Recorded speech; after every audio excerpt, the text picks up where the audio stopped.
How's it going, Rogues Gallery, and welcome to another Flesh and Blood video. Today we are talking about the newly sort of announced Monarch Blitz starter decks. I'm incredibly excited to start talking about these. We don't really have a lot of information about them right now, so instead we're going to talk about what I hope that these are going to be, what I hope is in them, what I hope is like not in them. I think it's going to be a really fun video to kind of start talking and discussing this kind of stuff because I think these starter decks are going to be really important for the growth of Flesh and Blood. I personally get messages every single day about new people wanting to start playing Flesh and Blood, and they're always looking for starter decks. And currently, the Welcome to Wraith starter decks are out of print and very hard to find and also kind of expensive.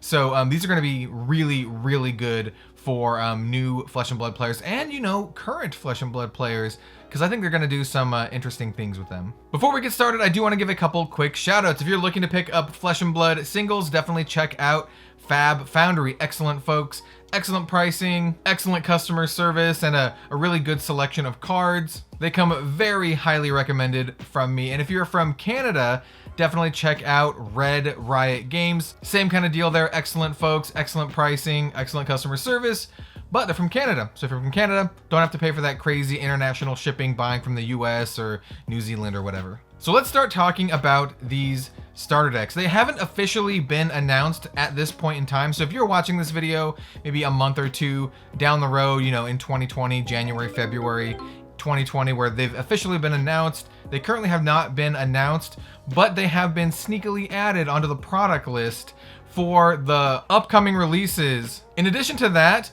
the Monarch release date has been moved back from March to April 30th, and these new starter decks also have a release date of April 30th. Now, I don't know how concrete that release date is or if it is still subject to change. When I would hedge my bets and say it is probably still subject to change, but we're going to be operating under the assumption that it's going to be releasing on April 30th with Monarch. And it does specifically say Monarch Blitz decks, pre-constructed decks, April 30th, 2021.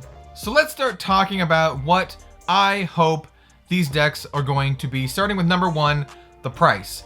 I really hope these are going to be around $10 to $15. I think that's a really good entry price for new players. So for two players, that would cost between $20 and $30 to get into the game, which I believe is a really good price. You know, $30 is the price of like a, you know, a cheaper board game or a budget video game. I think $30 is very doable for most people out there. And that is for two players, you know, $15 each. If it's just, you know, one player, you know, trying to get into Flesh and Blood and they already have friends who play, $15 is a pretty good ask. So I hope these come in at either $10 or $15. I think any more than that is a little too much, to be completely honest, unless they're like super fancy, which I don't think they need to be. I don't think they need to be super fancy. They just need to be functional. That is to say, they need to play well. They need to be actually like good decks, not like, you know, tournament ready decks, but they need to be good, competent decks, just like the hero decks are.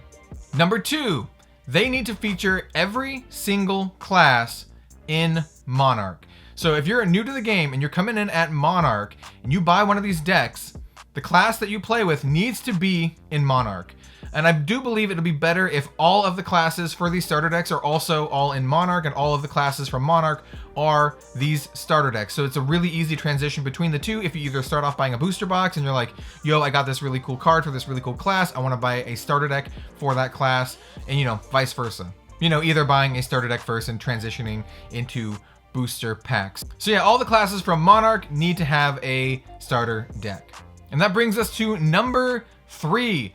All of the heroes featured in these decks need to be from Monarch. They need to be actually new heroes from Monarch. And I think it's actually really important to not have older heroes, because current players, you know, not going to take very much of an interest to these starter decks unless they have new heroes. And, you know, that's not that big of a deal, but it's still going to give a reason for current players to be interested in a new product. And the game's still so early, so you do want all of your current players to be interested in all of the current products.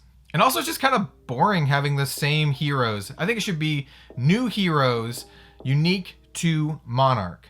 And that brings me to number four. There should be no exclusive cards in these starter decks. There should not be any exclusive cards in these decks. All the cards in there you should be able to get through other means, either through booster packs in Monarch or from, reprints from Welcome to Wraith, Arcane Rising, or Crucible of War. You really don't want exclusive cards in the starter decks, because then people will buy up all of the starter decks just to get those specific exclusive cards, and that's a real bummer, man. You really want new players to be able to get these things, and you don't want exclusive cards, these decks being bought up by like collectors and investors to hoard, where they should be going to brand new players. So yeah, no exclusive cards in these decks.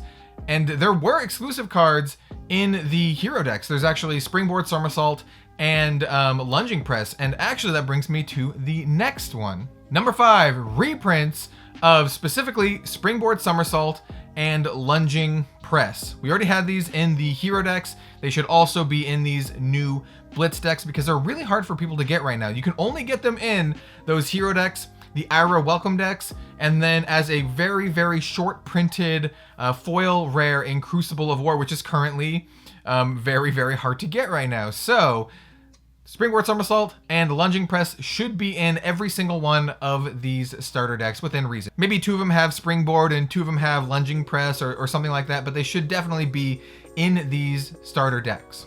Also, I'm totally fine with other reprints being in these decks if there are the same classes from like Welcome to Wraith. So say, Welcome to Wraith, we had Dorinthia in the warrior class, so maybe they're doing a different warrior this time in Monarch. Maybe, you can still have some of the cards from Welcome to Wraith in this starter deck. It would be cooler if it is mostly cards from Monarch, or maybe even 100% cards from Monarch, but a couple reprints here and there of really, really good cards, especially cards like the potions, like Energy Potion or Time Snap Potion.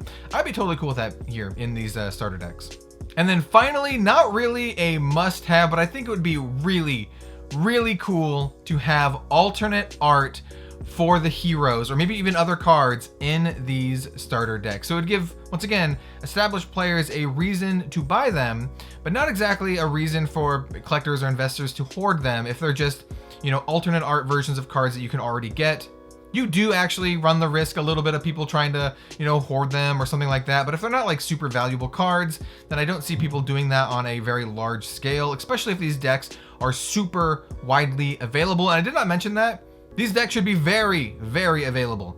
Everyone should be able to buy them. If you want to buy them for the MSRP, you should be able to buy them. They should print the crap out of these. Like seriously, they should print the crap out of these. Maybe that should be my last point.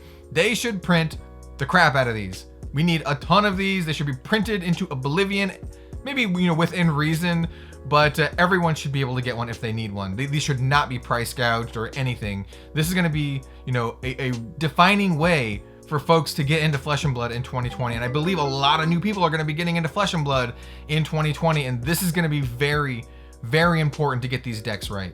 But yeah, I think alternate art stuff would be really, really cool. Maybe just an alternate art for the heroes. They're going to be young heroes because this is Blitz. So maybe like the adult hero would appear in the booster boxes, and maybe like the young heroes would also appear in the booster boxes, because Flesh and Blood really wants their game to be draftable and played in limited, and you really need the young heroes to do that. So the young heroes should also be in the booster packs, but maybe the decks will have like an alternate art version or something like that. I think that'd be really, really cool. But that one is like not needed like at all. I just think that's really cool because I like alternate art stuff, or maybe even alternate art like I don't know, maybe they put like an Energy Potion. Once again, I talked about Energy Potion already. Maybe they put Energy Potion with an alternate art or something like that. Maybe someone's like holding it instead of it just being an item, or, whatever. Something cool.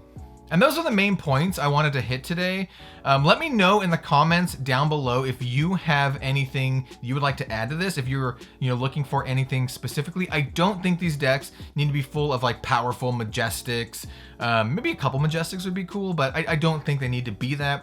They just need to be a really affordable, easy to get way for new players to get into Flesh and Blood. And the decks need to be playable. The decks need to be at a good price. The decks really need to showcase Monarch. There needs to be a lot of like sweet Monarch stuff in them, including all of the heroes. All the heroes should definitely be from Monarch. Not just for the reasons I said before, but because it also highlights the Monarch set. You get your, new warrior dude in this, or new guardian or whatever. You get that in the starter deck, and then, you can buy the booster packs and see more of that character. And then of course, no exclusive cards. That's kind of a huge bummer. It's gonna ruin it, especially if those exclusive cards are really good. And then other things like alternate art would just be fun. Alternate art's great. And maybe some sweet reprints, especially ones that are really needed, like Springboard, Somersault, and Lunging Press. If y'all like the video, then like, comment, subscribe, all that stuff really helps, and I greatly appreciate it. Maybe check out my Patreon if you would like to support me directly. I do have some tiers there where I give booster packs and cards back to you, so definitely check that out. When Monarch comes out, I will be definitely giving Monarch packs, first edition Monarch packs, to the patrons who have signed up for those tiers. And I plan on going pretty hard in Monarch. I will definitely be covering these starter decks once we get more information about them, and once I get them in my hands. I'm gonna be, doing openings of all the starter decks and critiques on how good they are, and if they're worth buying. They will probably be worth buying because Flesh and Blood desperately needs starter decks. So I've talked long enough. I think I've gone on multiple different tangents here already. Thank you so much for watching, and I will see you next time for some more Flesh and Blood content. Don't forget to comment down below if you have any other ideas for these decks, because I'm really excited for these. See you next time, everyone.